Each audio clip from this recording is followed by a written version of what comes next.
Hola chiquillos, bienvenidos a una nueva clase de historia que vamos a empezar hoy día. A ver ya definitivamente lo que vamos a hacer, lo que es guerra mundial, ¿ya? Así que disculpen el retraso, hubieron algunos inconvenientes pequeñitos, pero ya está todo listo para que comencemos nuestra clase. Así que me ven todos, me escuchan bien. Sí, estamos listos. Hola chiquillos, Paulina, Cami, Amapolaraya, Albert, Isaías, Paulina, José Fontes, están Fernanda, todos los chiquillos, Sebastián Gallardo, listo. Ya, macho muchacho. Habemos harto ahora viendo la clase, así que empecemos al tiro porque me atrasé un poquito, ya. La clase pasada terminamos entonces todo lo que era demografía y geografía de la población mundial. Terminamos con lo que era la globalización. Y ahora vamos a empezar entonces a ver el mundo en perspectiva histórica, que era lo que varios de ustedes estaban esperando y estaban bien emocionados por esto, digamos. Voy a hacer una aclaración antes de que empecemos la clase sobre las guerras mundiales. No vamos a, yo personalmente no voy a utilizar tanto estos reportajes que hubieron en el History Channel, que todos ustedes comentaron, porque son a veces un poco muy sensacionalistas. Y si bien a mí me parece súper bien que lo vean y me parece muy positivo que saquemos provecho de eso, nos vamos a centrar más que nada en el proceso, más que en cada batalla en específico y cada personaje, sino que vamos a ver cómo el mundo se desarrolla desde este momento para y presenta un cambio fundamental desde esta primera guerra y hacia adelante, ¿ya? Para que nos concentremos en eso, disculpen, y no nos vayamos tan por las ramas, ¿ya? Así que empecemos entonces. Vamos a empezar con la Primera Guerra Mundial. Antes de que empecemos propiamente tal, a ver el desarrollo de la Primera Guerra, tenemos que entender qué es lo que pasaba en Europa antes de la guerra. ¿Por qué? ¿Qué sucedía en el contexto que hizo que se desatara esta primera gran guerra que se vio en un momento en que nunca antes había existido algo así? ¿Ya? Hola chiquillos, bienvenidos a todos. Bienvenidos a todos los que se están incluyendo ahora. Para que sigamos viendo y avancemos. Entonces, les iba diciendo que vamos a ver primero que nada la contextualización que se vive, que hay en Europa antes de que se desarrolle completamente la Primera Guerra Mundial. ¿Ya? No se me vayan a los fascismos y a los totalitarismos porque esos son previos a la Segunda Guerra Mundial. Vamos a ver qué pasa con la Primera Gran Guerra. ¿Ya?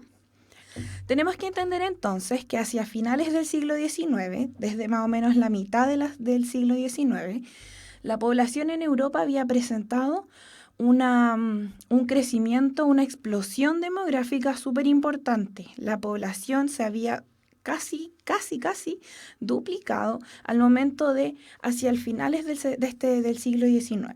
Entonces, ¿qué pasa si hay mucha población?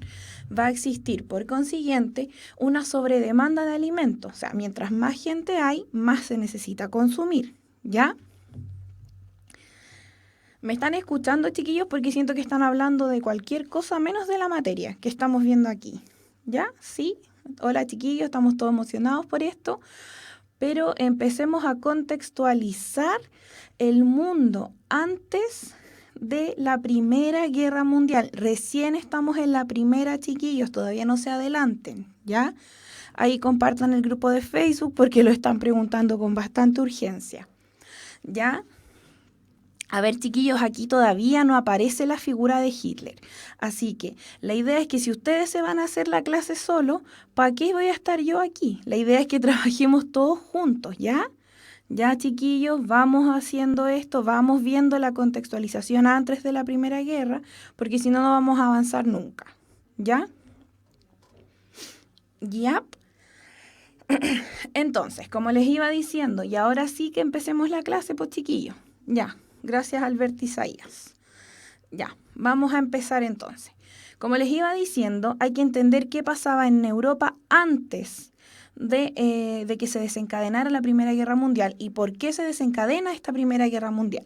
Vamos a ver entonces, como les iba diciendo, que hacia finales del siglo XIX la población va a aumentar de manera explosiva en Europa. Por lo tanto, mientras más población hay, más existe una sobredemanda de alimentos y una sobredemanda que no va a poder ser a veces cumplida a cabalidad. Y al mismo tiempo va a existir una sobrepoblación en los países. Recordemos que Europa no es un continente tan grande como nosotros creemos, sino que es un continente bastante pequeño. Y lo vimos a las clases anteriores cuando estábamos hablando de la explosión demográfica. Si la gente comienza a crecer, o sea, si la población crece de manera explosiva y de manera sorpresiva, no alcanza tiempo para hacer una planificación donde ubicar a esta población que ha crecido. ¿Ya, chiquillos? Entonces, esto va a ser una de las situaciones que se vive en Europa. A ver, aquí Nonin 333 dice que hubo un atentado al archiduque Francisco Fernando. Ya, eso sí es una causa de la guerra, pero no es lo único que va a ocasionar que se desencadene la guerra, chiquillos. Acuérdense que hablamos antes que no es una cosa, un hecho lo que desencadena todo esto, sino que es todo un proceso anterior. Por eso estamos viendo la contextualización. ¿Ya? ¿Ya, chiquillo? De la misma manera, comienzan a escasear las materias primas que surtían a la industria, porque si tenemos mayor demanda de alimentos y mayor demanda de artículos, mayor demanda de servicios, las materias primas empiezan a escasear, porque se explotan más y no todas son recursos renovables, como lo sabemos nosotros, ¿ya? Al mismo tiempo, no existía un mercado lo suficientemente amplio que absorbiera toda la producción que existía, digamos que producían, valga la redundancia,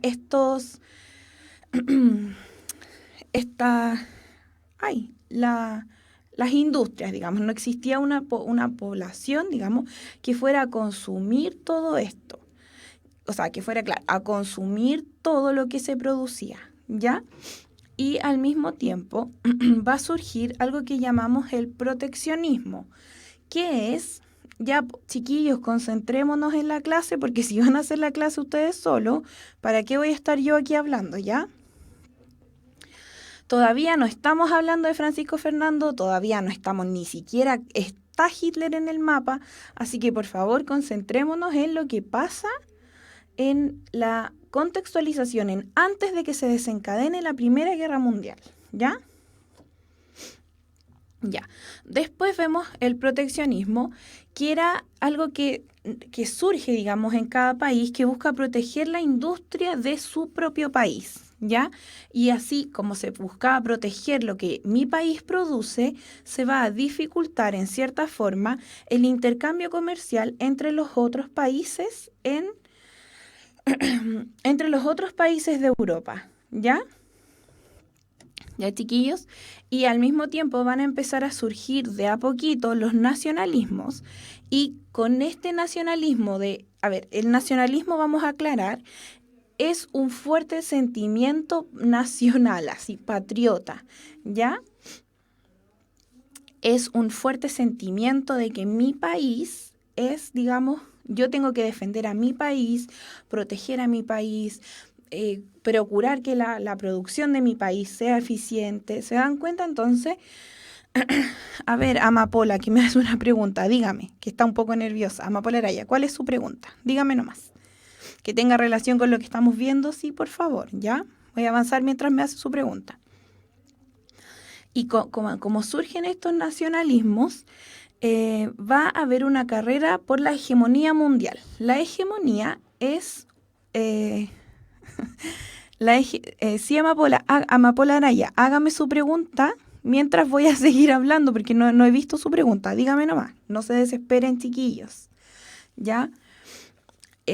La hegemonía mundial va a ser, es buscar la forma de que mi país, por ejemplo, Inglaterra, Francia, tenga el control del mundo. Esa es la hegemonía, como el país fundamental, o sea, el país más importante que tiene el control sobre los otros países, sobre el mundo, digamos. Eso es lo que va a empezar a surgir, esta idea de que la gente pueda, o sea, esta idea de que mi país pueda ser el que lleva, digamos, la batuta. Esa es la hegemonía. El país como más, a ver, más importante, más grande. ¿Ya?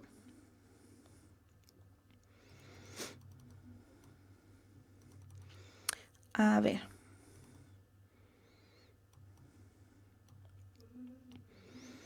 Ya.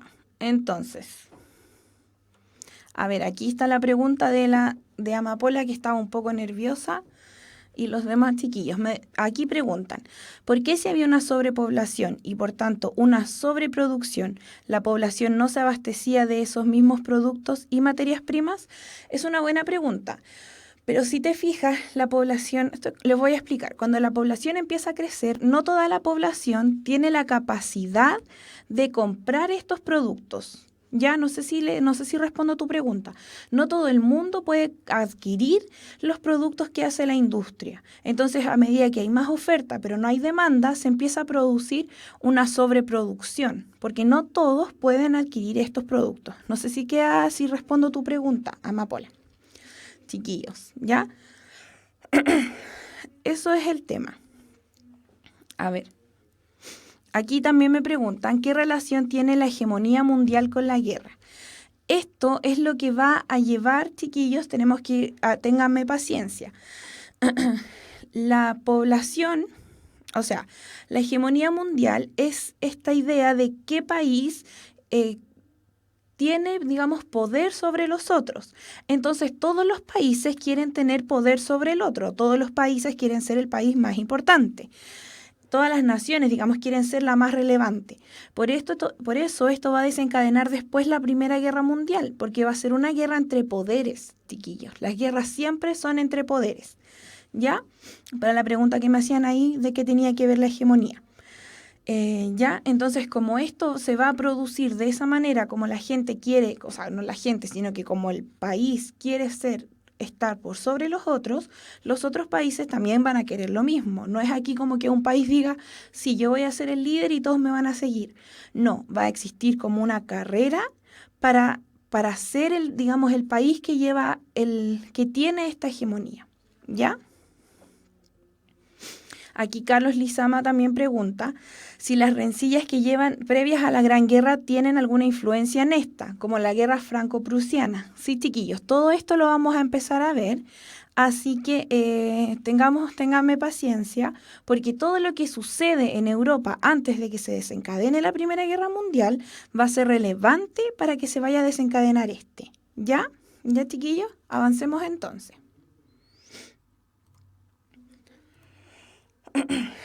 Ya. Del mismo modo, va a surgir un interés por poseer lugares alejados.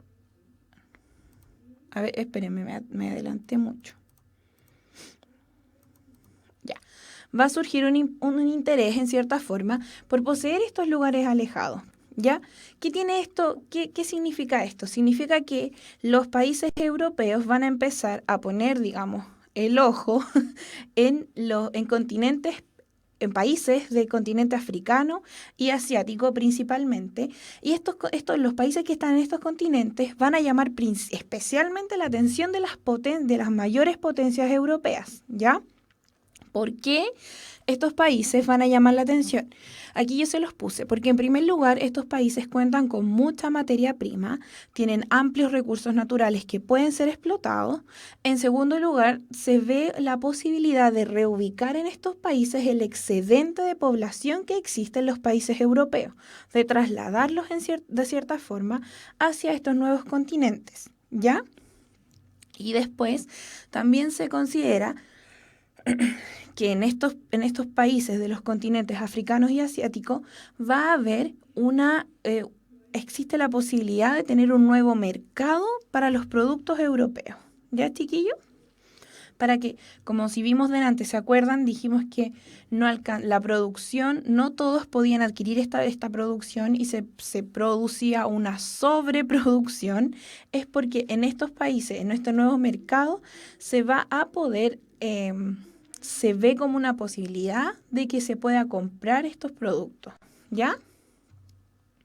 Como dicen por ahí, Inglaterra con India. Sí, India va a ser una colonia y vamos a ver el proceso ahora que se llama imperialismo, que es una de las principales causas que va a desencadenar después que los países tengan esta lucha por esta hegemonía y que va a desencadenar la Primera Guerra Mundial. ¿Ya? Entonces, ¿qué va a pasar con este imperialismo? Tenemos que entender que la existencia de nuevas tecnologías que hacia antes no existían de tal forma, como lo eran los medios de transporte y los medios de comunicación, van a permitir que el dominio europeo sobre los países en los continentes que ya les mencioné va a ser más fluido y altamente comunicado. A diferencia de lo que pasó, chiquillos, con los imperios, o sea, con los países que pertenecían al Imperio Español, que en esa época, digamos, España y Portugal no tenían una manera de tener una comunicación más fluida con los países, entonces estos países finalmente se gobernaban prácticamente solos, ¿ya? Ya, chiquillo, del mismo modo, África va a representar facilidades para su conquista, porque en África, y todavía esto es así, no existían en este momento, así como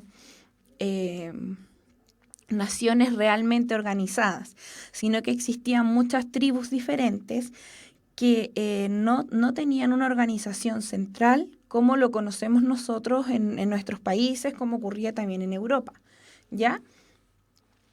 Entonces, debido a estas disputas internas que van a ocurrir para los países europeos, va a ser mucho más fácil llegar e instaurar su forma de gobierno en estos países africanos, ¿ya?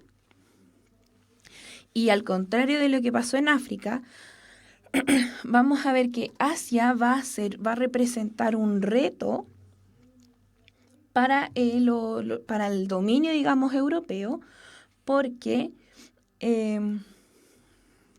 para el dominio europeo, porque en Asia ya existían hace mucho civilizaciones milenarias que conocemos todos y que lamentablemente no van a entrar en la PSU de este año.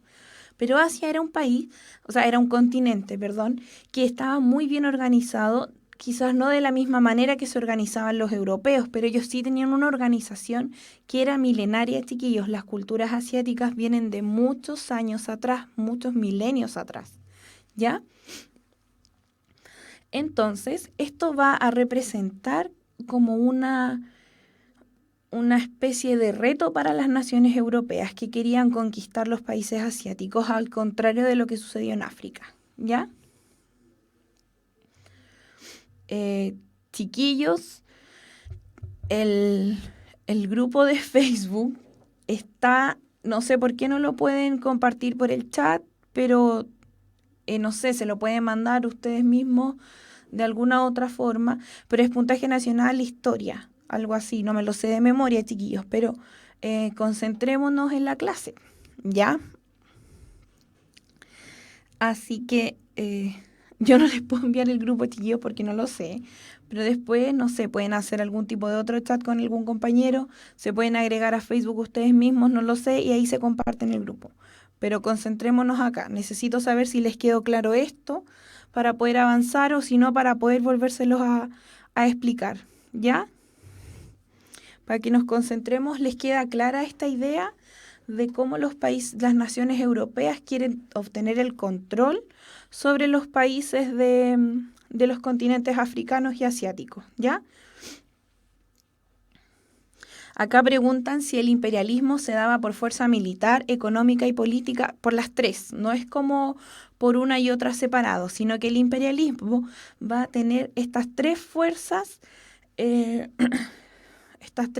digamos, van a estar trabajando en conjunto, no van a trabajar separadas, ¿ya? Sino que lo político va a ser fundamental. Asimismo, con lo económico, si ustedes se fijan, hay razones económicas detrás de querer, no sé, por ejemplo, ir a buscar materias primas. Hay razones políticas que tienen que ver con la planificación de la población y las formas militares también que tienen que ver con cómo yo voy y conquisto este país. No es que alguien llegue y diga, oh, yo voy a ponerme aquí y ahora los voy a dominar, sino que para que exista eso, tiene que haber antes una forma de dominio, ¿ya? Para responder la pregunta de los chicos. Ya, para que sigamos avanzando. Entonces, van a existir 3 formas de dominio en lo que es el imperialismo. En primer lugar, vamos a tener las colonias, que son las más comunes de cierta forma, que es donde va a existir un dominio total por parte de los países que han conquistado, como lo es, por ejemplo, esto quiere decir que los territorios que fueron conquistados van a estar supeditados a la soberanía del país dominante, o sea, van a depender completamente de lo que es el país, digamos, que llega y conquista este lugar. Esas son las colonias, que dependen completamente del país que los ha conquistado. Al contrario, también tenemos los protectorados, que es aquellos en los que los territorios que fueron conquistados van a mantener su administración interna. Por ejemplo, se van a seguir gobernando ellos mismos de acuerdo a como lo hacían anteriormente. Sin embargo, la política exterior va a estar a cargo del país que lo ha dominado. ¿Ya? ¿Ya, chiquillos? Como dicen ahí, por ejemplo, protectorado India de Inglaterra, porque India mantenía, digamos, su estructura política interna, pero lo que sucedía hacia afuera, eso estaba regulado por Inglaterra o por Gran Bretaña. Lo vamos a ver después, que Gran Bretaña, por lo general, mantiene este tipo de dominio sobre sus países, o sea, sobre sus colonias, más que nada de protectorado, más que de colonia en sí, ¿ya? Y después tenemos las concesiones, que es lo que va a pasar principalmente en Asia. Por ejemplo, se mantiene la independencia del país, pero estos países tienen que hacer alguna especie de concesiones, ¿ya? Por ejemplo, no sé, le dicen, se les permite explotar las materias primas sin pagarles, digamos, ningún tipo de impuesto por eso, ¿ya? O se les permite a las potencias dominantes ejercer control sobre los puertos, pero no se inmiscuyen en lo que es la política y la forma en que viven, digamos, la forma en que se gobiernan estas naciones y estos países, ¿ya? Queda claro bien, como dicen ahí, como dice el Nico Ormazábal, cede los puertos, que es lo que yo les dije recién, también que claro, eso es un muy buen ejemplo, porque por ejemplo, se dice ya, entrégueme el puerto y yo puedo comerciar libremente, ¿ya? A ver, aquí Fabita nos dice que en Chile pasa todavía, no sucede esto de esa manera, existen, digamos, a ver, facilidades para para la extracción de esto, pero no es como que un país venga a dominar como se hacía en esa época, no existe un dominio completo que hay hoy en día sobre lo que sucede hoy en día, no es ni remotamente lo mismo que ocurría, digamos, en el imperialismo. ¿Ya, chiquillos? Porque en esa época había un país que dominaba al otro.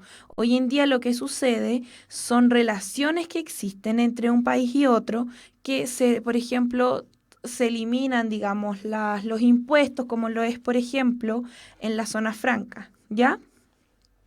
Pero eso no tiene que ver con que un país sea dominante sobre el otro. ¿Ya, chiquillos? Como que están un poquito confundidos ahí, como Fabita nos pregunta.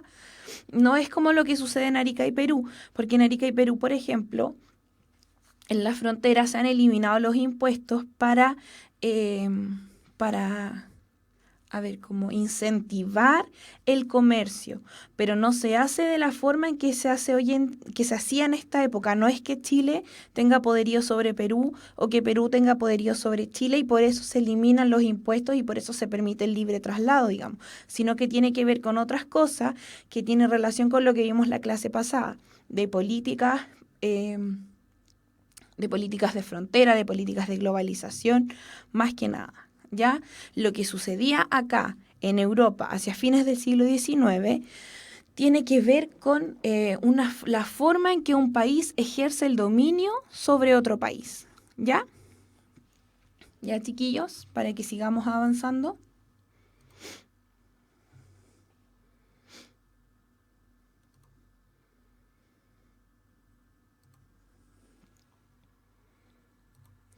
Los espíritus emprendedores buscan inspiración en el pasado. Universidad Mayor, la universidad para los espíritus emprendedores. Más información en umayor.cl.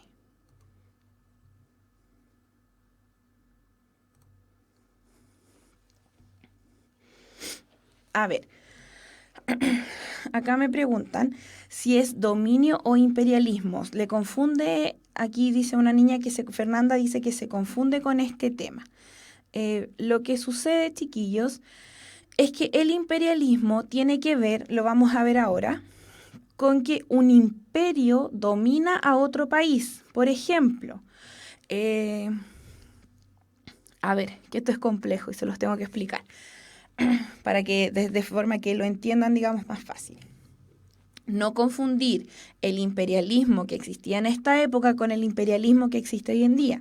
Nosotros hablamos de imperio, por ejemplo, decimos el imperio estadounidense, porque Estados Unidos en cierta forma tiene el control, digamos, del mundo político, porque, digamos, las divisas son consideradas en dólar, porque ellos tienen una de las economías más fuertes, miren, por ahí Sebastián Gallardo dice, hoy el día el imperialismo es más político, de injerencia o influencia en la política de los países por parte de las potencias. Ese es el imperialismo que conocemos hoy en día, digamos, que no es que exista un dominio directo ni absoluto sobre los países, sino que los países más poderosos, podemos hablar de Estados Unidos, podemos hablar, no sé, de China, estos países más poderosos ejercen, digamos, en cierta forma, ejercen un poderío más simbólico, entre comillas. O sea, no es simbólico porque no es que, no conquistan, digamos, los territorios, sino que se hace una conquista más que nada económica y política, principalmente. ¿Ya, chiquillos? Eso es el imperialismo que conocemos hoy en día. Las áreas de influencia, como dice Sebastián Gallardo, que tiene un país, digamos, utilicemos de ejemplo a Estados Unidos, sobre los otros países, digamos, menos desarrollados o más chicos, por ejemplo. Pero no es el mismo tipo de imperialismo que existía a finales del siglo XIX. Este imperialismo se llama así porque los países no eran países, sino, o sea, eran países, pero eran más que nada imperios. ¿Por qué eran imperios? Porque, por ejemplo, vamos a usar el ejemplo de Gran Bretaña. Gran Bretaña estaba su país en su isla, digamos, en Europa, pero ellos al mismo tiempo poseían territorios en otros continentes, principalmente en África y en Asia.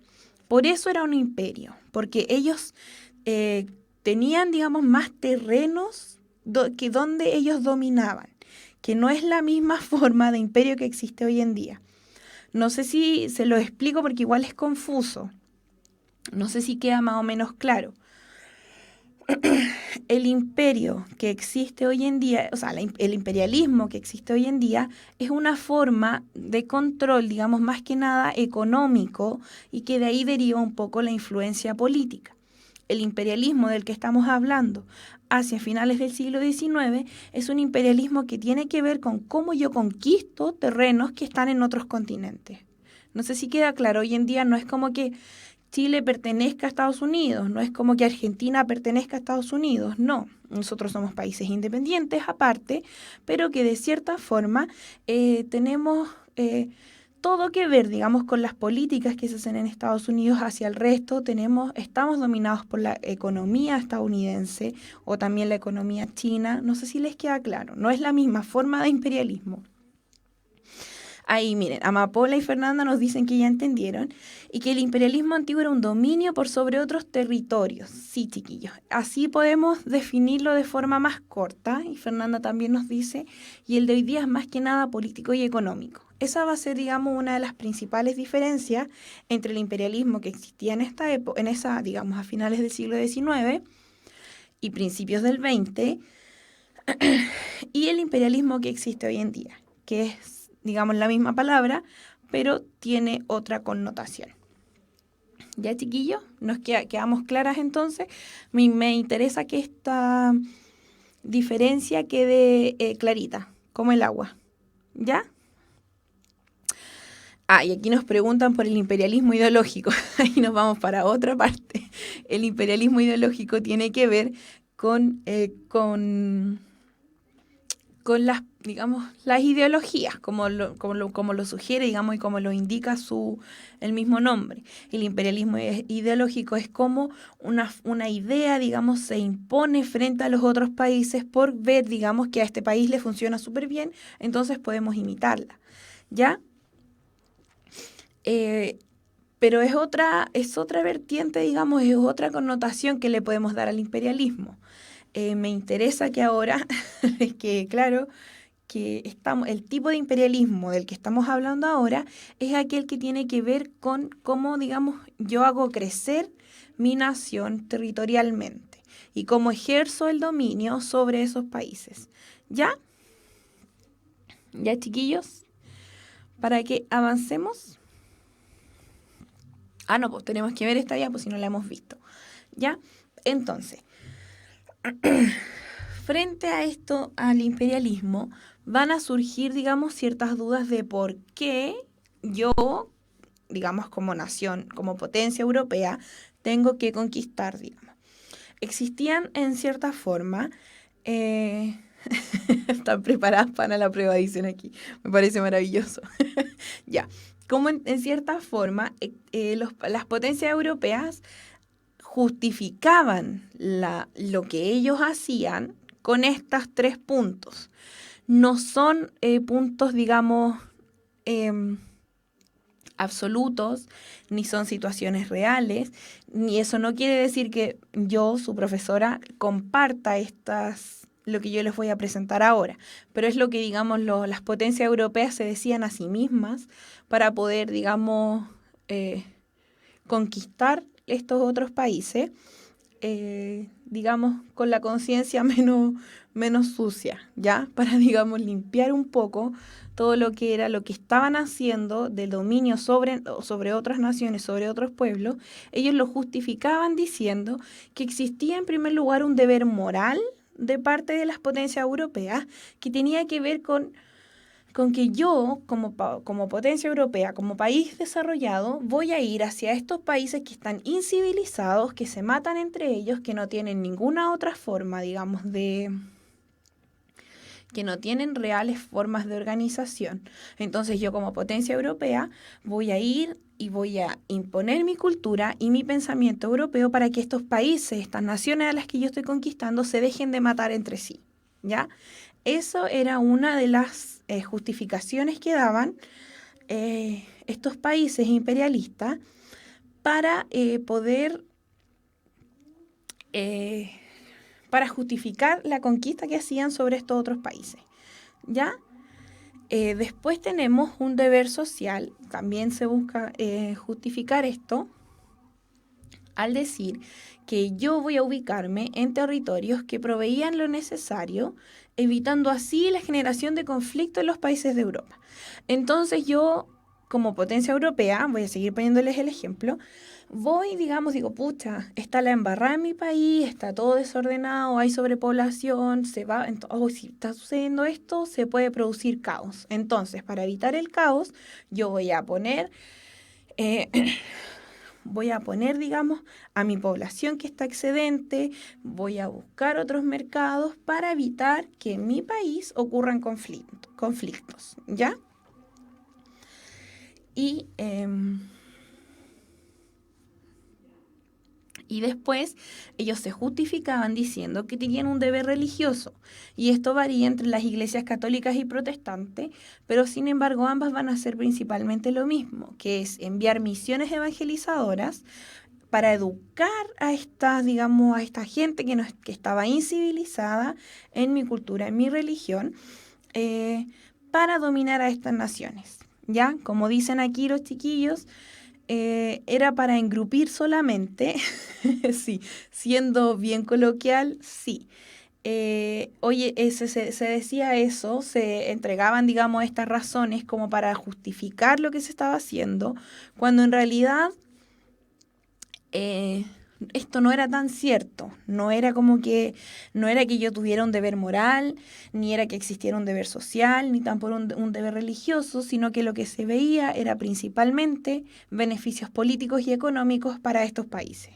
Entonces todo esto del deber moral, el deber social y el deber religioso era, digamos, la justificación, un poco como dicen ustedes ahí, de, de engrupir, como dicen ustedes mismos, digamos, al resto del mundo para justificar que lo que yo estoy haciendo, digamos, de ir a conquistar países, de imponer mi dominio sobre ellos, es justificable.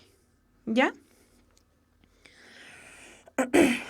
¿Ante quién se justificaban? Me preguntan aquí. Ante ellos mismos, ante, digamos, ante la sociedad. Era como, era como una forma de mantener sus conciencias, digamos, más tranquilas, por ejemplo. ¿Ya? Entonces, estas tres justificaciones de deberes en las que se entregaban. Ahora, nosotros sabemos, yo sé, ustedes saben, que el trasfondo de que yo quiera conquistar, digamos, o estas potencias europeas quieran conquistar a otros países, es porque a mí me traen consigo beneficios políticos, beneficios económicos, principalmente. Entonces, por eso se hace, digamos, la conquista de estas tierras. Se justifica diciendo estas tres que yo les puse acá en el Power, pero finalmente se hace siguiendo, digamos, eh, obtener recompensas políticas y económicas a cambio. Por eso se hace, chiquillos, no porque realmente ellos hayan estado muy preocupados, diciendo, eh, pucha, la gente se está matando entre sí, entonces vamos a poner orden, que es lo mismo que si ustedes se fijan hoy día pasa. Sucedió hace un tiempo en Irak, cuando se supone que hubo el atentado el 11 de septiembre. Sucede también, no sé, ahora en Palestina, que Estados Unidos interviene, digamos, para que no se sigan asesinando o se siga matando gente. Sucedió también hace 500 años atrás, cuando los españoles llegaron a América y también eh,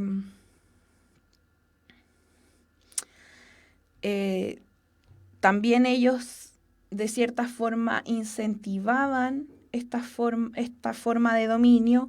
Ahí pregunta Rocío, por ejemplo, si en los mismos conceptos España gobernó a Chile. No podemos decir que son todos completos, pero sí, por ejemplo, existía un deber religioso. Se decía que se estaba llegando, digamos, a evangelizar a estas tribus incivilizadas, buscando que siguieran la religión. ¿Ya? Entonces, si ustedes se fijan, a lo largo de toda la historia han existido formas de justificar la barbarie que se cometen con diferentes pueblos que son considerados incivilizados, digamos, por las potencias europeas o las potencias del mundo en cierto momento. Eh, Esto es constante en la historia, chiquillos, eh, siempre hay países que buscan imponer su dominio sobre los otros, ¿ya? Y va a ser, lo estamos viendo aquí en el imperialismo, como dicen sus compañeros. Rocío también preguntó si tenía que ver con lo que sucedió en España y Chile. Tiene que ver, no es exactamente lo mismo, como dice Sebastián, pero sí tiene mucha relación el uno con el otro. La esencia, digamos, es la misma, de cómo un país, una potencia, busca establecerse sobre otra potencia que no es civilizada. ¿Ya? A ver,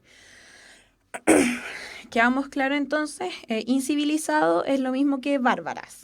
No es como el nombre bárbaro ni cuando los argentinos dicen que bárbaro, por decir que genial, sino que el concepto bárbaro que vamos a utilizar, digamos, para referirnos a esto, son aquellos de barbarie, ¿ya? Que tiene que ver con esa relación.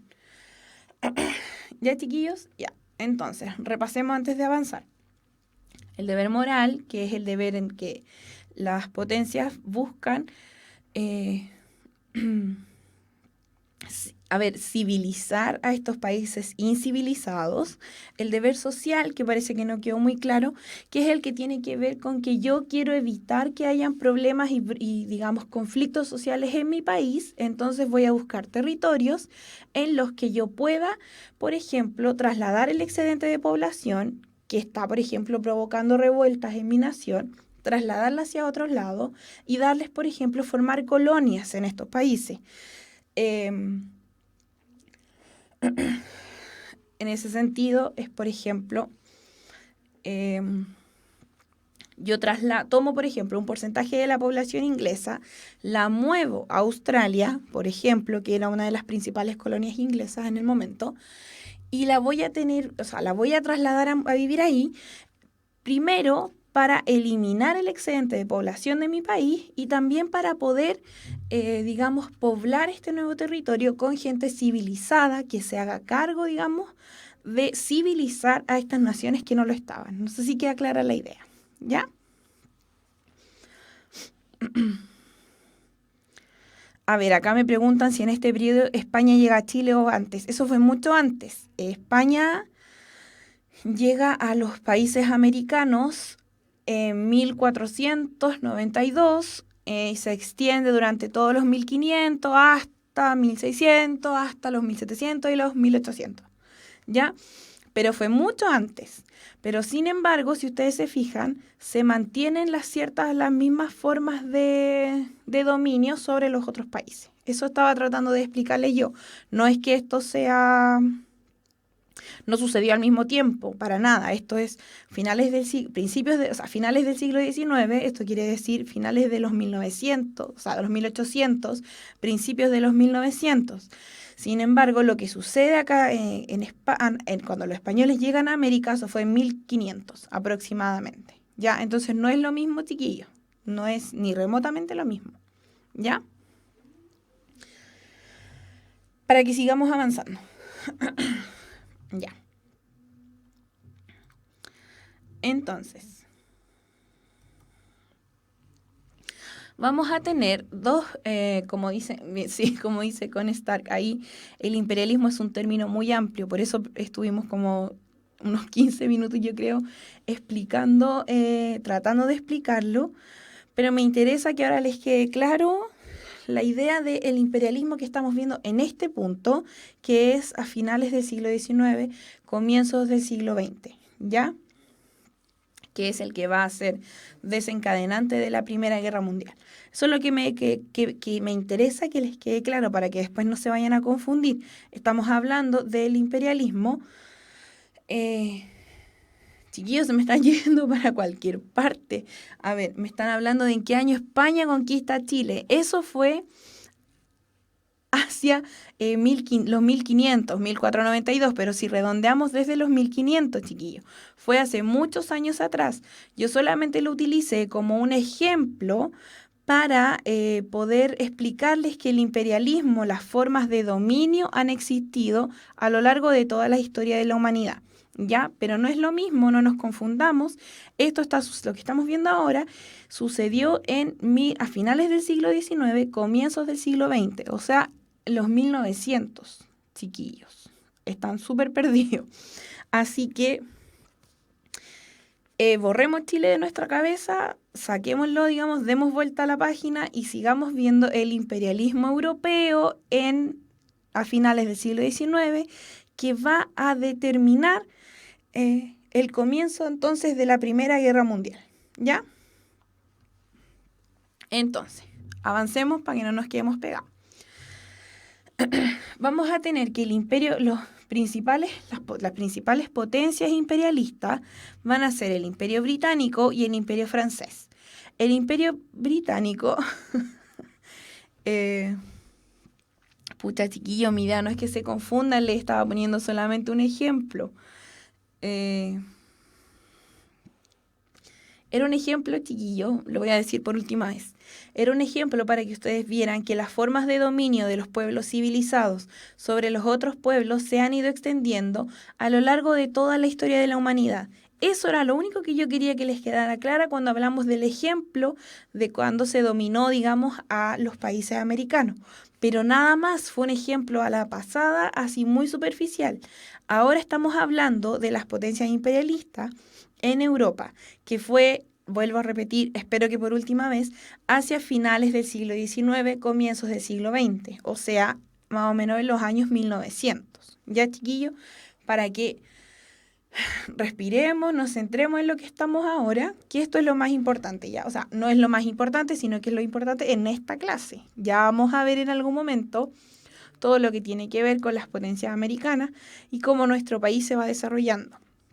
Con los países americanos, perdón. Pero ahora estamos hablando de Europa en el siglo XIX. ¿Ya, chiquillos? Sigamos entonces. En este momento en el que estamos viendo nosotros, que es finales del siglo XIX, comienzos del siglo XX, cuando estamos hablando del imperialismo europeo sobre los otros, digamos, naciones principalmente africanas y asiáticas, vamos a tener dos potencias imperialistas que van a ser las principales, digamos, y las mayores potencias del momento, que son el Imperio Británico y el Imperio Francés, ¿ya? Los británicos, como todos sabemos, o la mayoría de ustedes me lo ha ido mencionando también, una de sus principales colonias era India, ¿ya? Ellos de India extraían la mayoría de las materias primas que ellos necesitaban para sus manufacturas. También ubicaban a mucho excedente de su población en India, ¿ya?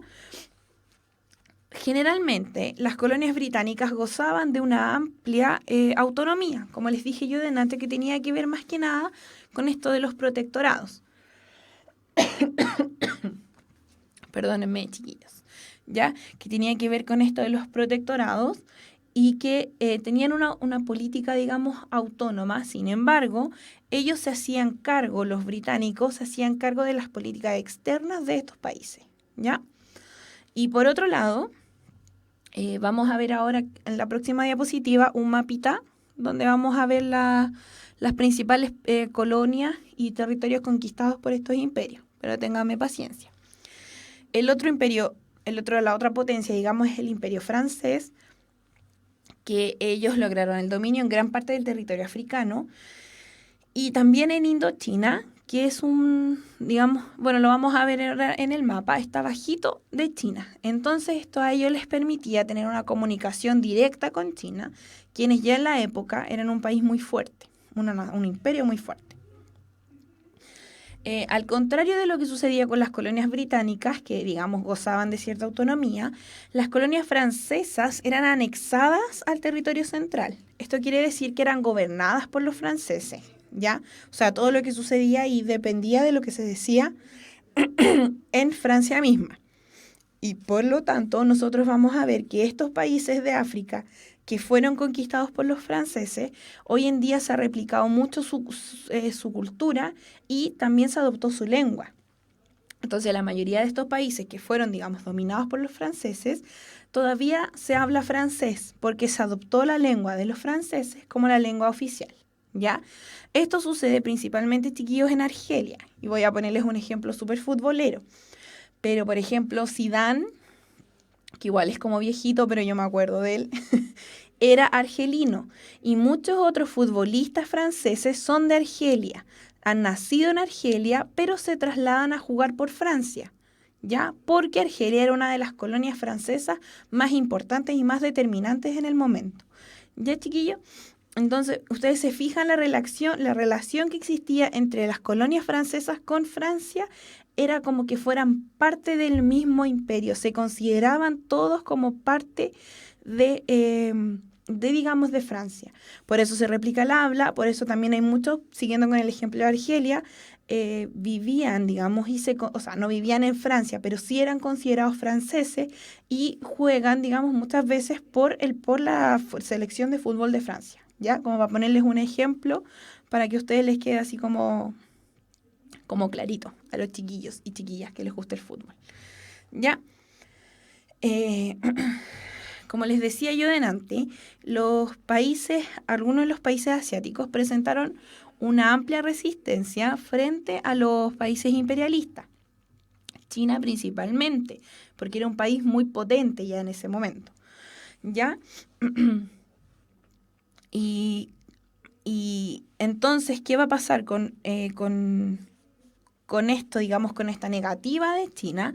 Las potencias europeas se van a unir de cierta forma y van a obligar a China a ceder, digamos, ciertas concesiones. O sea, todas las potencias europeas, digamos, imperialistas, principalmente el Imperio Británico y el Imperio Francés, van a decir, pucha, mira, China aquí nos está presentando mucha resistencia, entonces, ¿qué vamos a hacer nosotros? Nos vamos a unir, no para conquistar China, sino que para lograr que China nos entregue ciertas concesiones. Por ejemplo, la extracción libre de materias primas y la obtención de recursos, o sea, de derechos aduaneros, que tiene que ver con que no se les cobre impuesto por entrar y salir del país y de extraer estas materias primas, ¿ya? Entonces China, si bien va a mantener aparte y no va a ser conquistada por estos imperios británicos, de cierta forma ellos tienen que entregar diferentes concesiones, ¿ya? Hay, como dicen algunos de ustedes, por eso hay tanta gente de raza africana en la selección francesa, los tenistas francesas. Sí, chiquillos, si ustedes se fijan, lo que vemos hoy día tiene directa relación con esto, porque como yo les decía, muchos países africanos fueron conquistados por los franceses. Entonces eso va a producir que estos países hayan sido parte, en cierta forma, del imperio francés, ¿ya? Y por eso hoy en día hay muchos franceses que son descendientes de africanos, ¿ya? Para que sigamos avanzando. Acá entonces tenemos, por ejemplo, si ustedes se fijan, todo esto, lo que está en amarillito, pertenece al Imperio Francés, ¿ya? Si ustedes se fijan, aquí está Marruecos, tenemos Algeria, pero si ustedes se fijan acá, no están divididos por países, sino que dice este africano francés, ¿ya? Para que se den cuenta de hasta qué punto llegaba el gobierno francés, o sea, el dominio francés sobre estos países, ¿ya? Sobre estos territorios, ¿ya? Aquí los que están en rosadito, acá y acá, son los que pertenecen al Imperio Británico, o sea, es lila, morado, algo así. Son los países que pertenecen al Imperio Británico. Y si ustedes se fijan acá al medio, este territorio era el que impedía de cierta forma que, no chiquillo, este mapa es de 1914, antes de que empezara la guerra, no es un mapa actual, para que no se me pierdan. Es un mapa que nos explica cómo se movía, cómo estaba repartido, digamos, el terreno para esa época, ¿ya? No, este mapa es antes de la Primera Guerra Mundial, ¿ya?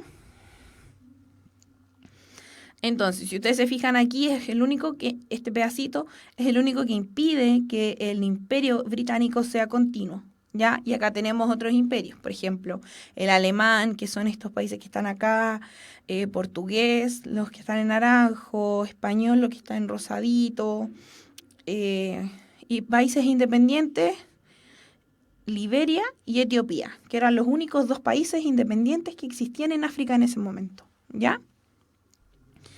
Y acá tenemos también Asia, lo que pasaba con Asia, con los imperios, que también es un mapa de 1914, chiquillos, para que no se me confundan. Si ustedes se fijan, esto que está acá en verde era de Gran Bretaña. Entonces, ¿qué hicieron los británicos? Se aseguraron, si ustedes se fijan, como todo el acceso al mar. Aquí. ¿Van siguiendo conmigo la flechita? Ellos se aseguraron, digamos, con la conquista de estos países, de estos terrenos, tener un acceso al mar y poder hacer un comercio, digamos, y un traslado de sus materias primas de manera más simple. También buscaron, por ejemplo, conquistar Pakistán, Bután, que eran lo que les quedaba, digamos, más, y estos terrenos de acá, que les quedaban más cerca de India, de cierta forma para proteger India, que era la principal de sus colonias, ¿ya? Para protegerla de que no llegaran otros imperios y trataran, digamos, de arrebatársela a los ingleses. ¿Ya, chiquillos? Ya, entonces vamos a ir a nuestro break, antes de que empecemos con la Primera Guerra Mundial. ahora que nos quedó clarito cómo estaba, digamos, dividido el mundo antes de que empezara la Primera Guerra, ¿ya? Antes de irnos a nuestro pequeño break, vamos a dejarlos entonces con nuestra pregunta desafío, que es la que yo les dejo siempre. Aquí. Entonces, vamos a quedar con esto.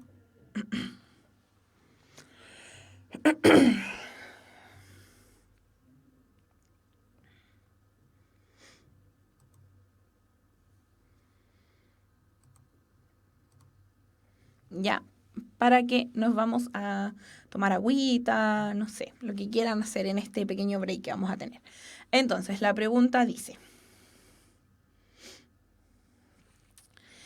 las últimas décadas del siglo XIX marcaron un giro decisivo en la historia mundial con con el desarrollo del imperialismo, también considerado como neocolonialismo, constituyendo la otra cara del proceso de industrialización.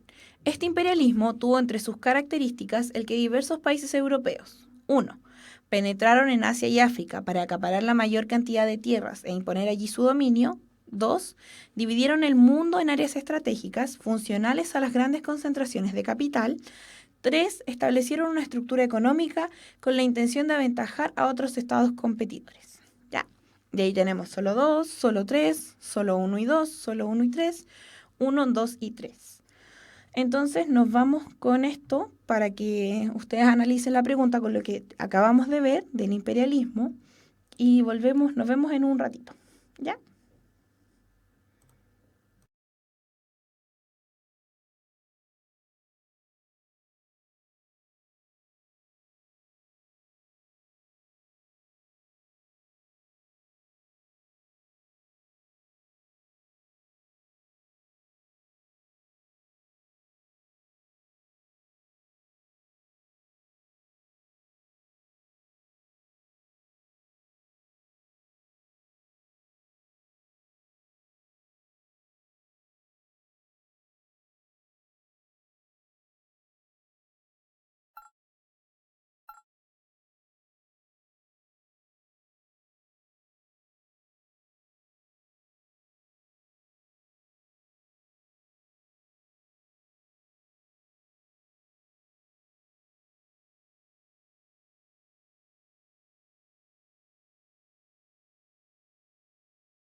¿Ahora sí? ¿Me escuchan? Sí, ahora sí, ya, ya, ahora sí me escuchan, ya. Entonces, estamos de vuelta de nuestro pequeño break en el que yo estaba leyendo aquí. ¿Todavía no me escuchan? Sí. ¿Me escuchan? Ya, ahora sí. Sí, sí, ahora sí me escuchan. Ya. ¿Cómo les...? Bueno, estaba viendo entonces, yo estaba leyendo aquí nuestro amigo chat y me he dado cuenta de que a diferencia de otras preguntas anteriores, esta estaba más dividida. En otras ocasiones todos estaban seguros de cuál era la alternativa y sí, sí, sí, lo sabían de inmediato. Ahora está más debatido el tema.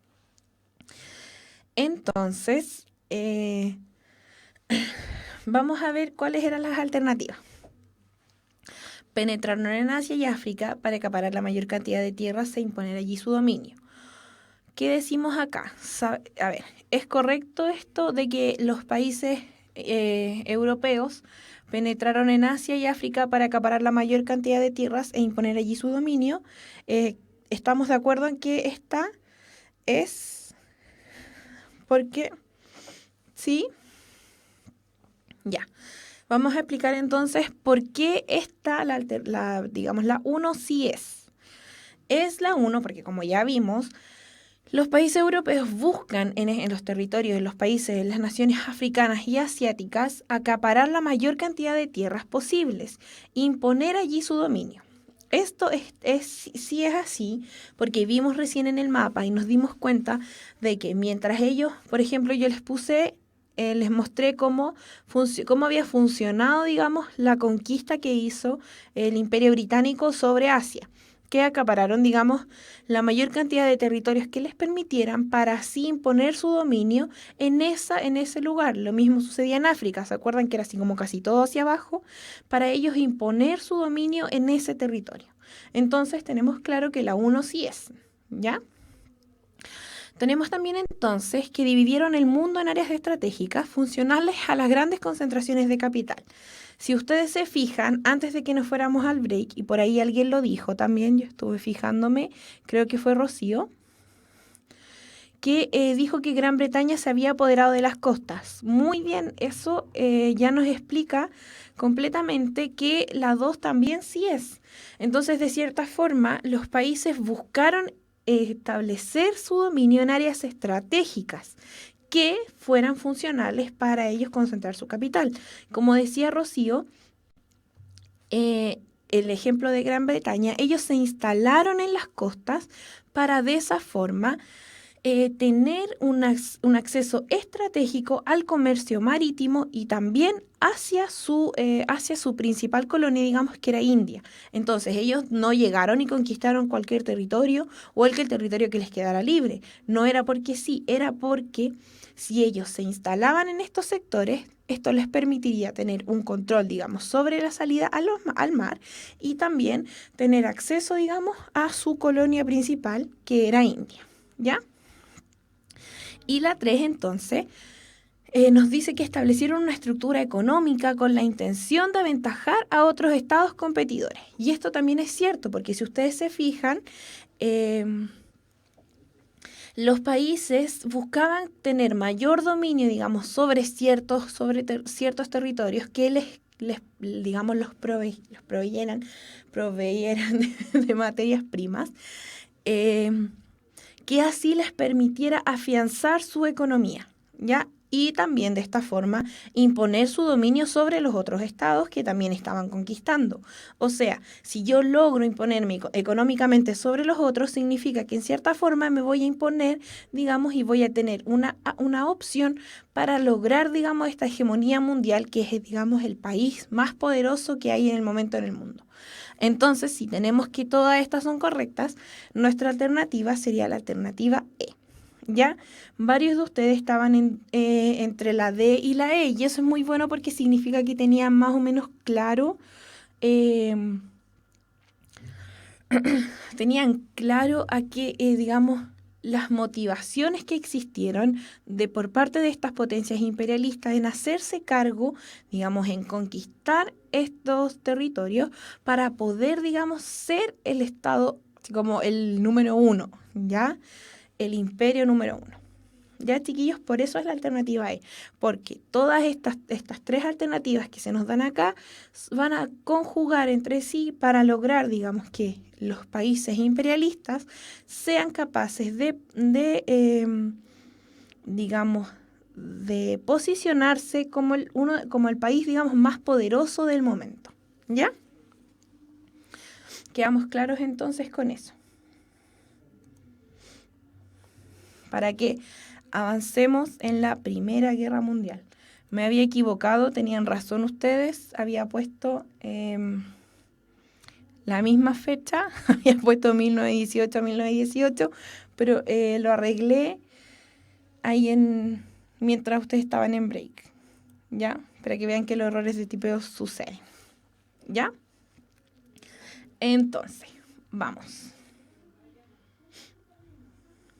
Entonces, quedamos con la Primera Guerra Mundial. Ya. ¿Qué pasaba inmediatamente antes de la guerra? Entonces, antes de que se detonara nuestra guerra, sí, chiquillos, los Power yo se los mando, pues, si ustedes quieren, por el grupo de Facebook, me recuerdan y se los subo, porque a veces me olvida. Tengo otras cositas también en la cabeza y se me van.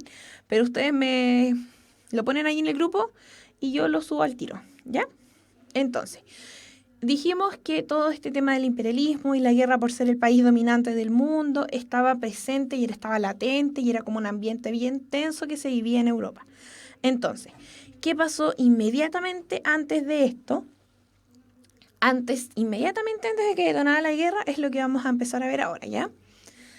Antes de que pasara esto, Europa estaba en un periodo, digamos, en el que se caracterizaba frecuentemente por tener una permanente tensión entre las potencias. O sea, como dijimos antes, las potencias mundiales de ese momento, que eran el Imperio Británico, el Imperio Alemán, el Imperio Francés, el Imperio Austrohúngaro, estas potencias se peleaban de cierta forma muy fuerte por quién era el país que tenía la hegemonía. Entonces estaban en constante conflicto, ¿ya? Hubo un acontecimiento que va a ser, digamos, determinante también para que se detone la Primera Guerra, que es la Guerra Franco-Prusiana, que es la guerra que ocurre, digamos, entre los francos, que son los franceses, y Prusia, que era un territorio que estaba, digamos, ahí entre medio de Alemania y Francia, directamente con Francia, ya en el límite, ¿ya? Cuando terminó esta guerra entre estos dos países, no vamos a ver la guerra en sí porque nos llevaría mucho tiempo y el detalle de esta guerra no entra, digamos, en la prueba y no va a ser tan relevante como sí con sus consecuencias. Entonces, después de que pasó esto, se van a formar alianzas de tipo defensivo entre diferentes países, ¿ya? Y estas alianzas van a provocar aún más tensión entre los otros grupos, o sea, entre los países que no eran parte de la alianza. O sea, si yo estoy así como soy un país europeo, estoy aislado de esta alianza, me va a provocar, digamos, por qué no soy parte de la alianza y se va a producir tensión entre estos países, ¿ya? Y si a esto sumamos, como dicen por ahí hace rato, la paz armada, que están como reiterando, si a eso le sumamos que durante esta época, si a eso le sumamos que en esta época se empieza a invertir mucho dinero, mucho capital en lo que es la creación de nuevos armamentos, para tener, digamos, a mis naciones seguras ante cualquier conflicto, también se va a provocar, digamos, más tensión entre los países. Porque si yo veo que mi país vecino, no sé, compra armas, produce armas, voy a decir, pero ¿por qué tanta arma? ¿Por qué tanta necesidad? Y se va a producir aún más tensión. Esto es lo que se llama como la paz armada, se le denomina así, ¿ya? ¿Ya, chiquillos? Para que quedemos claros con esta idea. Entonces, inmediatamente antes de la guerra se vive este periodo que se llama paz armada, que tiene que ver con que no hay ninguna guerra, por eso es una paz, ¿ya? Pero sin embargo, si bien no hay ni un conflicto, digamos, potente, o sea, como latente, ni sucediendo en el momento, se llama paz armada porque todos los países están armados, tienen sus armas. Por eso se dice que estaban todos preparados, digamos, para este conflicto, pero nadie hacía nada, entre comillas, por el momento. Estaban quietitos, pero esperando, digamos, el momento en que esto estallara. ¿Ya? Había mucha tensión entre los países europeos, entre unos y otros. Digamos, el ambiente que se vivía era muy complejo, producto de estas alianzas que habían entre unos países y entre otros no, producto de los armamentos, de la plata que se invertía en estos armamentos, ¿ya? Entonces, esto va a conllevar a un ambiente que estaba a punto de, digamos, hervir, ¿ya? Para que avancemos.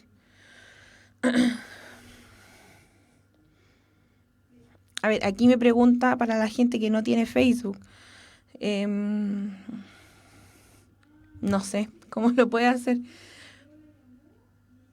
Podrían escribir un mail, pero me parece que en puntaje, en la página de Puntaje Nacional, están todas las clases, chiquillos, para que después las revisen, ¿ya? Avancemos entonces. Ya. Dentro de las principales alianzas que yo les decía que se formaron antes de que estallara la guerra, tenemos estas dos que son las principales y de las que más se habla frecuentemente, que es la Triple Alianza, que era aquella que juntaba, digamos, a Alemania, al Imperio Austrohúngaro y a Italia, también conocido como los países de Europa Central, ¿ya? Entonces, Europa Central, chiquillos. Los imperios centrales. Estos tres países estaban unidos en una alianza para defenderse los unos a los otros. Y por el otro lado tenemos la Triple Entente, que era el Reino Unido, Francia y el Imperio Ruso. ¿Ya, chiquillo?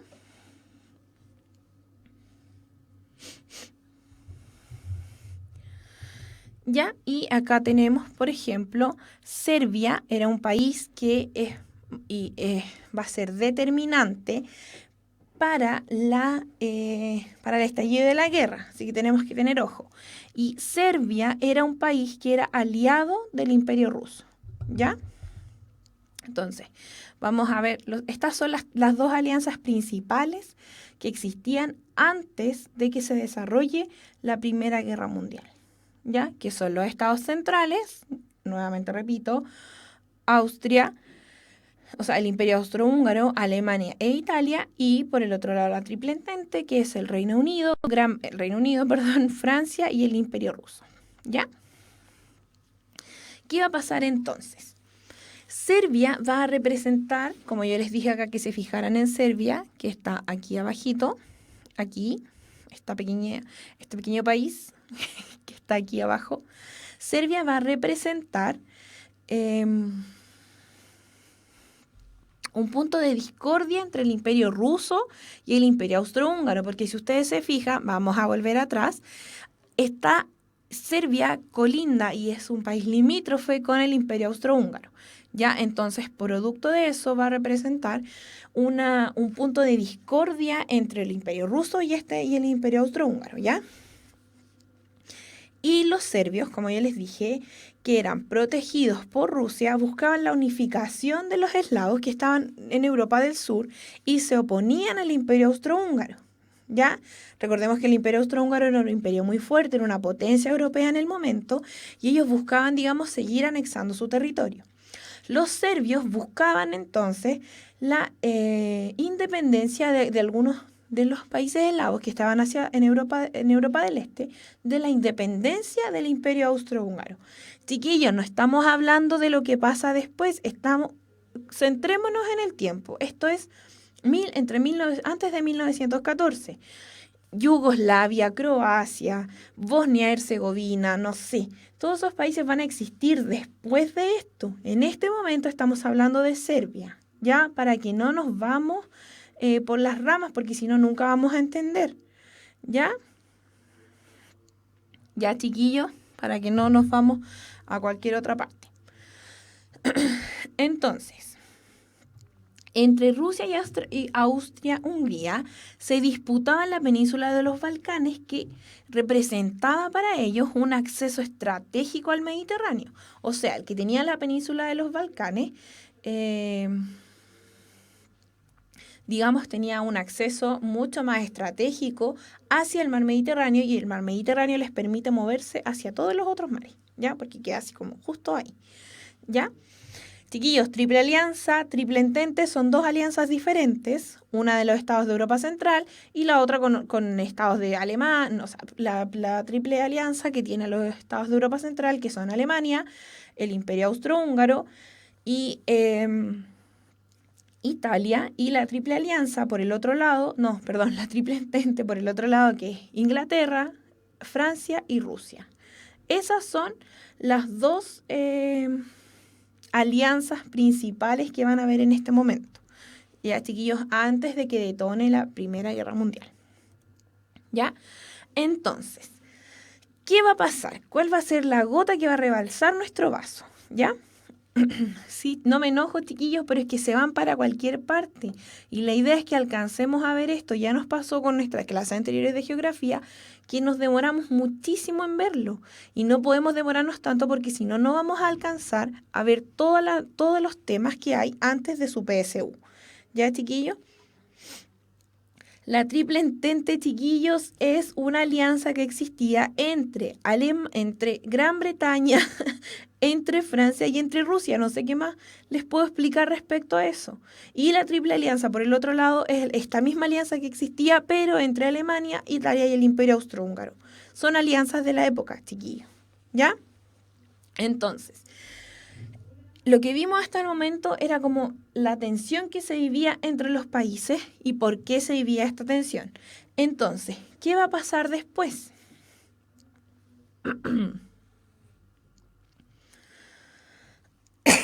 Aquí que me preguntan tanto por Francisco Fernando. Esa va a ser, digamos, como la gota que rebalsó el vaso, ¿ya? Entre Serbia y Bulgaria se va a producir un conflicto armado que va a terminar con el triunfo de Serbia, ¿ya? Serbia, como ya les dije, era un país que era protegido del Imperio Ruso. Era como que los rusos lo protegían dentro de todo lo que estaba sucediendo en el momento, ¿ya?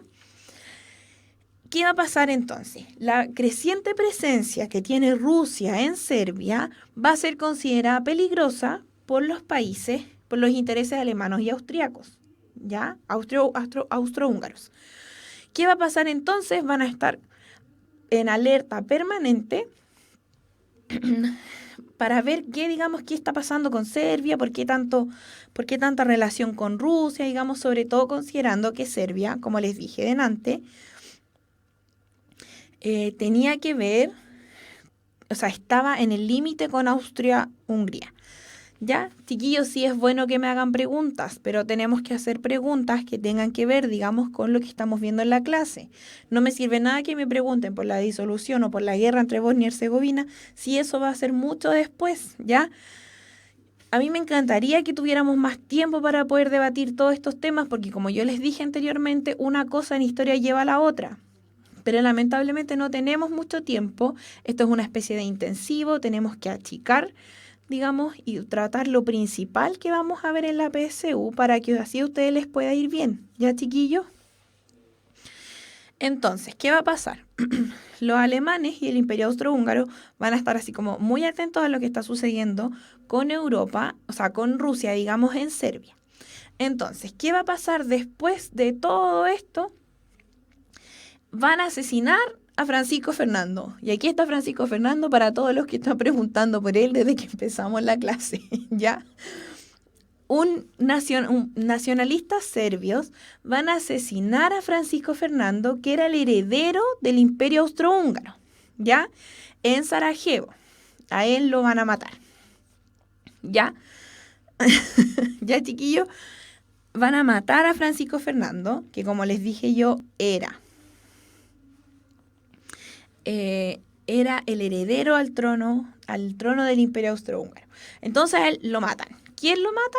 Un grupo de chiquillos, de niños, de jóvenes que eran nacionalistas serbios, que buscaban, digamos, la independencia de los países del Imperio Austrohúngaro. ¿Ya, chiquillos? Entonces, esto va a ser así como, ya, el punto cúlmine para que se desate la guerra, la primera gran guerra. Pero no, chiquillos, chiquillos, no es que esto nomás haya sido lo que fue detonante en la guerra mundial, ¿ya? Sino que hay todo lo que vimos antes de empezar la clase, ¿ya? O sea, al empezar la clase, todo lo que hablamos del imperialismo, lo que hablamos de la paz armada, los conflictos, las tensiones que existían entre los países, entre un país y otro, va a ir todo de la manito y va a desencadenar la Primera Guerra Mundial. No es solo que sea el asesinato de Francisco Fernando o Franz Ferdinand, ¿ya? Sino que es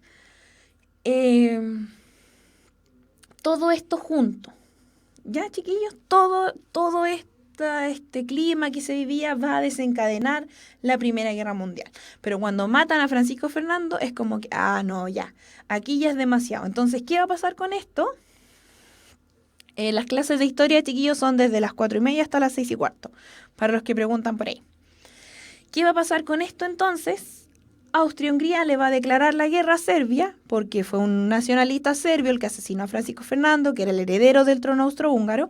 Entonces, Austria-Hungría le va a declarar la guerra a Serbia. Como Serbia era el protegido de Rusia, Rusia se va a movilizar contra el Imperio Austrohúngaro. Alemania, que era un aliado, entonces aquí van a empezar a funcionar todas las alianzas que existían antes, ¿ya? Todas las alianzas que habían antes van a tomar sentido aquí. O sea, Alemania va a decir, pucha, a ver, Rusia está en guerra con Austria-Hungría, entonces nosotros alemanes vamos a apoyar nuestra alianza y nos vamos a poner en guerra contra Rusia. Después Francia también va a ver que Rusia, que es su aliado, está en guerra, va a empezar a movilizar sus tropas y como todas las alianzas empiezan a hacerse presentes, va a estallar la Primera Guerra Mundial. ¿Ya? Claro, como dice por ahí Tina Dessler, Austria-Hungría quería expandirse y atacó Serbia pensando que Rusia no iba a intervenir. Claro, se pensó que Rusia no iba a intervenir, entonces los austrohúngaros ya vamos a declarar la guerra, pero Rusia intervino. Entonces ahí una serie de movilizaciones, se movilizan todas las alianzas, todos empiezan a luchar unos con otros y queda la embarrada y es lo que conocemos como la Primera Guerra Mundial. ¿Ya, chiquillos? Entonces, ¿por qué decimos la Primera Guerra Mundial? Porque antes de eso yo les había puesto que era la primera gran guerra. ¿Qué pasa? ¿Por qué esto pasa a ser una guerra mundial? Porque si bien en un comienzo se produjeron, los enfrentamientos fueron en Europa, se mantuvieron en Europa,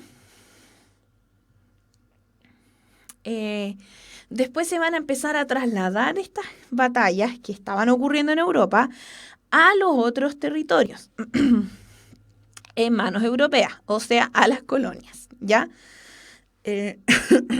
A ver, acá me preguntan por Chile. Chile no tiene nada que ver aquí en la guerra. Chile está... no... nada. Por eso se dice que esta es una guerra principalmente europea. Por eso les estoy explicando por qué se dice, digamos, por qué empieza a llamarse guerra mundial. ¿Ya, chiquillos?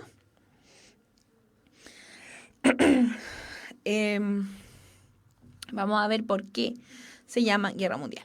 Entonces, si bien en un comienzo comenzaron a hacer entre la guerra en Europa, las batallas eran en territorio europeo, como los europeos dijeron, pucha, no vamos a destruir nuestro propio continente, se trasladaron las guerras, digamos, hacia, bueno, eso fue lo menos que pensaron, pero las guerras se trasladaron donde estaban las colonias europeas, o sea, hacia África y hacia Asia, ¿ya? Y después, ¿qué va a pasar? ¿Por qué va a ser realmente mundial? Además de que Estados Unidos ingresa a la guerra y ya deja de ser solamente europea, sino que se traslada también, forma parte de América con Estados Unidos,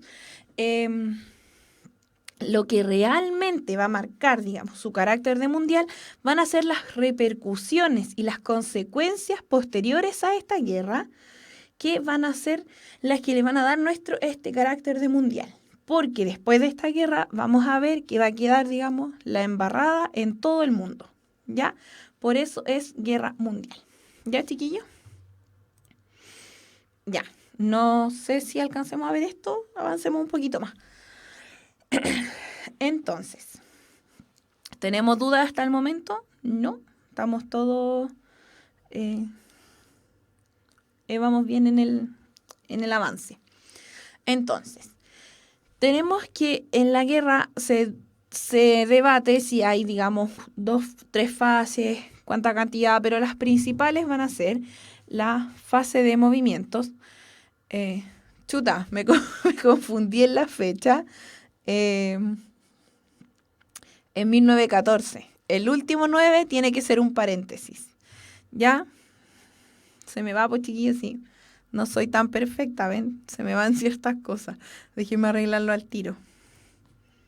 ¿Ve que era un paréntesis? Oh, no se quiere poner. Ahí sí, ya. Ya, chiquillos. No estén tan obsesionados con las fechas y las fechas no son tan determinantes. ¿Ya? Nos viajamos al futuro. Ya. Entonces es 1914. ¿Ya? Chiquillos, tienen el power, ¿para qué voy a retroceder la hoja? Las fechas no son tan importantes, chiquillos, pero está ahí para los que son obsesivos con la fecha y les gusta la fecha, ¿ya? Ya, entonces.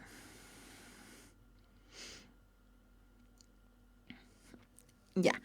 ¿Qué va a pasar en esta guerra de movimientos? ¿Por qué le vamos a decir guerra de movimientos? Porque los países se mueven, se mueven, se mueven, se mueven, se mueven, se mueven. Por eso es una guerra de movimientos.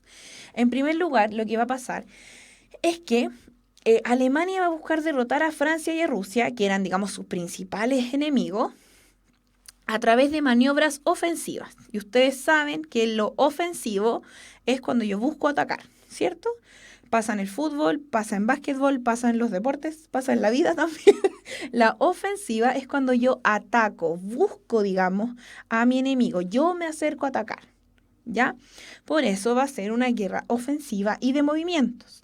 Se van a realizar desplazamientos muy rápidos que buscan sorprender a los adversarios. O sea, yo me voy a mover rápidamente de este punto a este otro, porque no me van a estar esperando aquí, van a pensar que sigo, digamos, en este punto de acá luchando, pero yo realmente me voy a estar moviendo hacia acá para sorprender a mis adversarios, ¿ya? Se va a desarrollar en 3 frentes: el occidental, el oriental y en la península de los Balcanes, ¿ya? En el frente occidental, ¿qué va a pasar? Chiquillos, voy a reiterarles esto antes de que terminemos.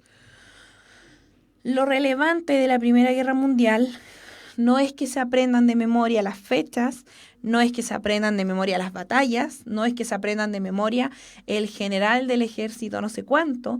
Eso no es relevante, chiquillos. Lo importante es el proceso que se vive, cómo un movimiento va a marcar el desenlace del otro, cómo una cosa va a llevar a la otra. Eso es lo importante. Por eso yo les voy a trabajar acá todas estas fases de la guerra de manera rápida y no los vamos a ver tan detallados ni tan concienzudamente porque, digamos así como, hoy, pero ¿qué guerra fue? ¿Dónde fue esto? No es así, ¿ya? Ya, chiquillos, vamos a ver entonces lo principal y el proceso que hay detrás de esto. No tanto las fechas, no tanto los nombres de las batallas, no tanto los nombres de las personas que murieron en las batallas. ¿Ya, chiquillos? Entonces, en el frente occidental, para que vamos terminando, se invade Bélgica buscando llegar a Francia. O sea, lo que aquí quieren hacer los alemanes es llegar a atacar Francia porque Francia era uno de sus principales enemigos.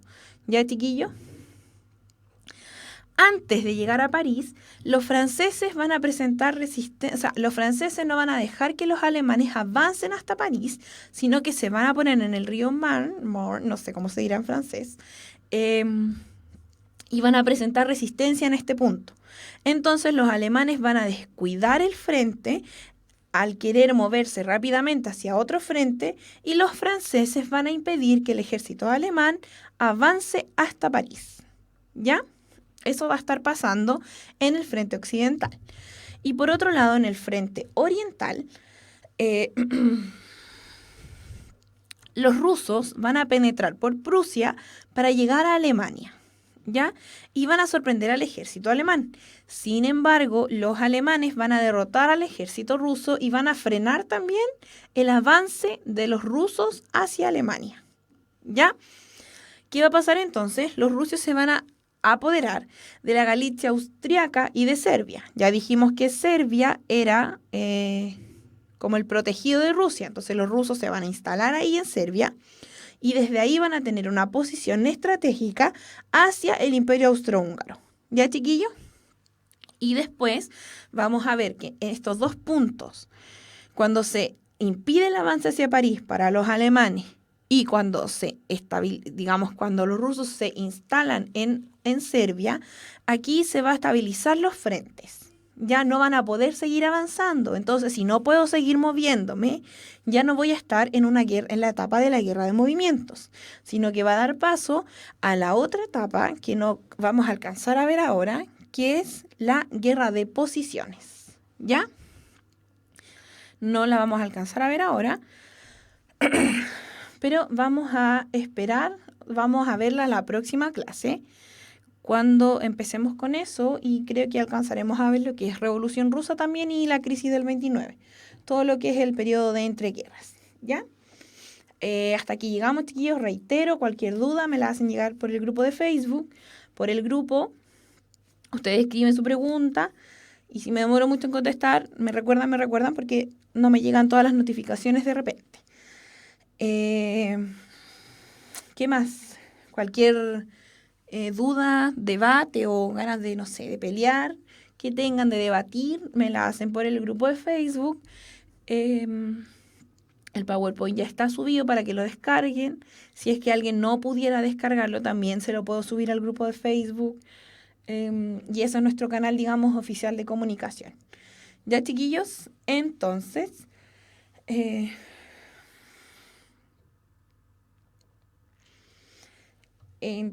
vamos a quedar hasta aquí y nos vamos a ver el próximo lunes en la misma hora, en el mismo canal, como siempre, de 4:30 a 6:15 por puntagenacional.cl. Ya, chiquillos, nos estamos viendo entonces, ¿sí?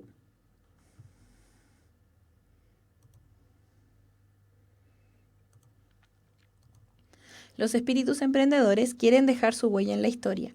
Universidad Mayor, la universidad para los espíritus emprendedores.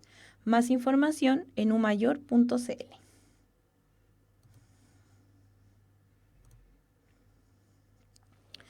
Ya, chiquillos, entonces nos vamos. Cuídense.